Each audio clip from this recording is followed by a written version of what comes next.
আজকে খুব দুঃখ করে একটা কথা বলি আমি, যে আমি বলতে গেলে আমার চোখ থেকে তো পানি চলে আসছে।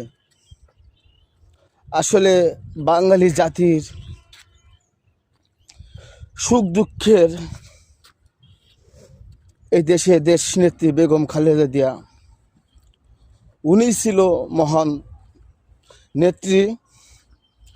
এবং সাধারণ জনগণ, রিক্সা চালক ভাই, ভ্যান চালক ভাই, সকল কৃষিজীবী, সকলের জনগণের পাশে উনি ছিল। আসলে ওনার তুলনা বাংলাদেশে 8-10টা লোকের সঙ্গে করলে হবে না।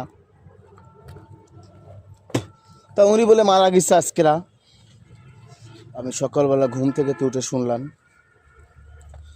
তা আপনাদের উদ্দেশ্যে সবাইকে বলি, ভাই, এই দেশটা গড়ার জন্য দেশনেত্রী বেগম খালেদা জিয়া, উনি দেশের জন্যই মারা গেল।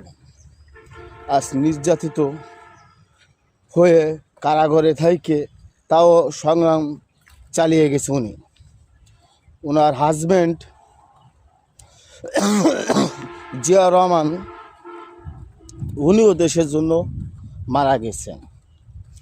তা আমি একটা কথাই বলতে চাই, ভাই, সকল জনগণ ওনার প্রতি খুব ভালোবাসা আছে, আমি জানি। আর সকলে ওনার জন্য দোয়া করবেন এবং 5 ওয়াক্ত নামাজ পড়ে অবশ্যই ওনার জন্য দোয়া করবেন, দেশনেত্রী বেগম খালেদা জিয়ার জন্য। আমি সাধারণ একজন জনগণ হিসেবে, একজন কর্মী হিসেবে এটাই আমার বলার আছে।